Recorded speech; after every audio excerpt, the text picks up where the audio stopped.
Tangkap, ditahan, dituduh dia menjual menjual tanah, padahal tidak ada menjual dan itu miliknya.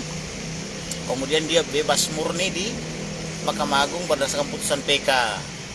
Karena sudah bebas murni, maka Pak Anang ini melapor balik. Selamat siang Tribuners, bersama saya Tria Wulandari. Inilah update berita terkini yang dilaporkan langsung reporter Tribun Network dari lapangan. Mana saat ini Kamarudin Simanjuntak bersama tim sedang mendatangi Mapolda Jambi, di mana ini merupakan proses penanganan perkara sengketa lahan yang terjadi di Muaro Jambi. Tribuners, terkait kedatangannya hari ini Ada yang harus diurus. apa, Bang? Perkara apa itu, Bang? Perkaranya Pak Haji Maskur Anang ya? Ada beliau ini. Apa bisa dijelaskan Pak apa yang di perkara ini? Beliau ini dulu pernah dilaporkan oleh PT WKS ya, sehingga ditangkap, ditahan, dituduh dia menjual tanah, padahal tidak ada menjual dan itu miliknya. Kemudian dia bebas murni di Mahkamah Agung berdasarkan putusan PK. Karena sudah bebas murni, maka Pak Anang ini melapor balik, yaitu melaporkan dengan pasal 317-318, yaitu persangkaan atau pengaduan palsu, junto memberi keterangan palsu di pengadilan, itu melanggar pasal 242 dengan ancaman 7 tahun karena perkara pidana ditambah 2 tahun, jadi ancamannya 9 tahun. Tetapi sudah dilaporkan itu selama 3 tahun ya Pak ya, dari 2019. Penyidiknya main-main dari kriminal khusus, jadi perkaranya nggak dituntaskan. Nah, oleh karena itu Pak Maskur Anang ini datang mengadu ke kantor kami, minta perlindungan hukum supaya ada kepastian hukum. Jangan karena penjahat ini atau diduga penjahat ini dari perusahaan mafia atau perusahaan besar, polisi jadi tidak tegas. Oleh karena itu, supaya orang ini yang membuat laporan palsu kepada Pak Anang ini dari PT WKS ini segera ditangkap dan ditahan. Itulah kami datang dari Jakarta.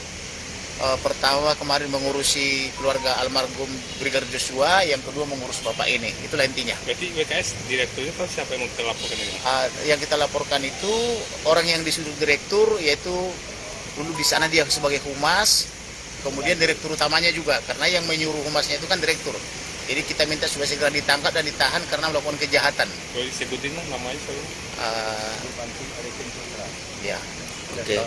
Ya. Tapi kan untuk sengketa lahannya ada kita dilaporkan juga, Bang.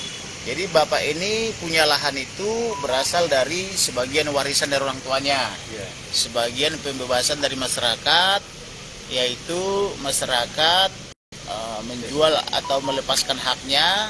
Bapak ini mengurus kepada masyarakat dan membayar melalui kepala desa, ada bukti pembayarannya, ada sporadiknya. Kemudian bapak ini juga dapat izin lokasi dari berbagai kantor, termasuk dari kementerian, kemudian dari gubernur, dari bupati. Karena sudah dapat izin, kemudian dibangunlah. Tetapi kemudian orang itu membuat laporan palsu, sehingga bapak ini ditangkap dan ditahan selama 6 bulan ya. Nah, tetapi bapak ini tidak terbukti di pengadilan melakukan tuduhan mereka. Lalu bapak ini 2019 melaporkan balik kan gitu, dengan pasal 317, 318, pasal 242, junto pasal 310 KUH pidana, junto pasal 556. Tetapi penyidik kriminal khusus main-main, udah 3 tahun lidik terus. Oleh karena itu kita datang menanyakan mengapa ini 3 tahun laporan baliknya tidak ditingkatkan ke penyidikan. Mampu nggak menangani? Kalau tidak mampu kita tarik ke Jakarta kan begitu. Nah, berarti ini bikin laporan ulang lagi apa? Enggak, menindaklanjuti laporannya. Karena bapak ini sudah melapor 3 tahun yang lalu. Tetapi 3 tahun hanya lidik aja. Karena yang dilawan itu perusahaan sangat besar, diduga para mafia kan begitu ya. Jadi kita ini kan semboyannya rebut kepolisian dari tangan mafia, supaya polisi ini bisa objektif dan profesional dan proporsional dalam menangani segala perkara apapun, sehingga orang miskin, orang kaya sama-sama mendapatkan haknya kan gitu. Jadi kita harus hidup jujur dan terhormat, atau honeste pipere kan begitu. Untuk lahannya sendiri di mana, kemudian luasnya berapa? Yang Luasnya Di samping itu gini saya tambahkan, buka aja lahannya maskernya. lahannya seluas 10.120 hektar dari 3 perusahaan, 1 PT RKK, PT RMJ Riki Mas Jaya, dan Riki Mas Rizky Putra.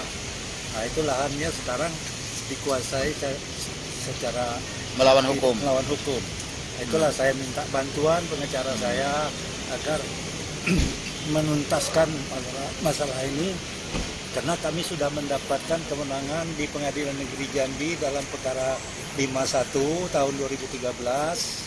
Ternyata WKS wani prestasi.